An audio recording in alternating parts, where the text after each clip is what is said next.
UP TET 2 जुलाई 2026 first shift में जो का पेपर करा गया उसमें से जो संस्कृत का पाठ है उसका सटीक उत्तर देखने वाले हैं।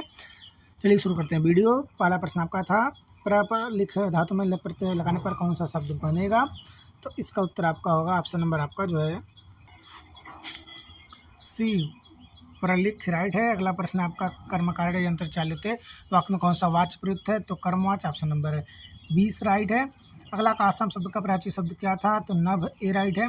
जने सभा हंसते वाक्य में कौन सा वाच्य प्रयुक्त है, तो इसका उत्तर आपका होगा भाववाच्य डी इसका राइट है। अगला यशो प्लस गानम में विसर्ग संधि के अनुसार कौन सा आपका राइट हो जाएगा, तो यशो गानम सी इसका राइट है। अगला प्रश्न कर्त शब्द का प्रथमा बहुवचन क्या होगा, तो कर्तार बी राइट है। अगला जलम शब्द का प्राची क्या होगा, तो तोयम सी राइट है। भूधातु में कत प्रत्यय लगाने पर कौन सा शब्द बनेगा, तो आपका बनेगा भूतम। अगला प्रश्न वदनम कमलम इन शोभते वाक्य में कौन सा अलंकार है, तो अगला प्रश्न नैतिक रूप किस लकार संबंध रखता है, तो लट लकार सी राइट है। अगला परिवर्तित शब्द में प्रयुक्त उपसर्ग कौन सा, पर सी राइट है। ऊपरी शब्द का विलोम क्या था, तो अध माने ऊपरी माने ऊपर, अधा माने नीचे। अगला प्रश्न रसायन पूर्णम के लिए कौन सा शब्द समस्त पद उचित है, तो इसका उत्तर आपका होगा रसपूर्णम ऑप्शन नंबर बी राइट है। अगला प्रश्न राजकुमार हस्तेन द्वारा उद्घाटित वाक्य में हस्तेन किस का कारण कारक डी ऐसा रूप का लिंग वचन का था, तो आपका यह था पुलिंग एक वचन ऑप्शन ए राइट है।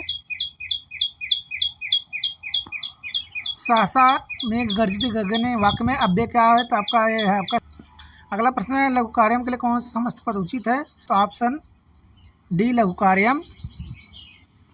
अगला प्रश्न पथिका शब्द का षष्ठी एक वचन क्या होगा, तो आपका इसका उत्तर हो जाएगा पथिकस राइट आंसर हो जाएगा। अगला करिष्यति रूप किस लकार संबंध रखता है, तो करिष्यति आपका लिट लकार। अगला गुणन संपन्न के लिए कौन सा समस्त पद उचित है, इसका उत्तर ऑप्शन नंबर आपका हो जाएगा गुण संपन्न। अगला दीर्घ रज्जु पद में विशेषण पद बताना था, तो आपका दीर्घम। अगला प्रश्न है तत् प्लस क्षणम में व्यंजन संधि के अनुसार कौन सा शब्द बनेगा, तत्क्षणम ऑप्शन नंबर ए राइट है। अगला उच्च शब्द का विलोम क्या था, नीचे। अगला क्रीडा मित्रा का अनुक्रम इच्छित वाक्य में मित्रा किस कारक का उदाहरण, संप्रदान कारक।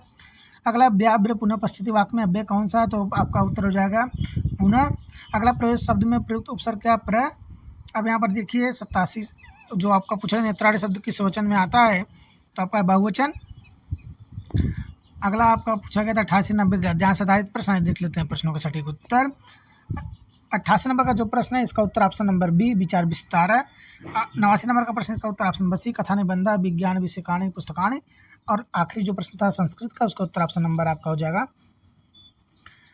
ज्ञान ऑप्शन नंबर सी इसका राइट है। तो ये आपका रहा यूपी टेट 2 जुलाई 2026 को जो आपका फर्स्ट सिटिंग पेपर कराया गया उसमें जो संस्कृत का पाठ है उस सटीक उत्तर।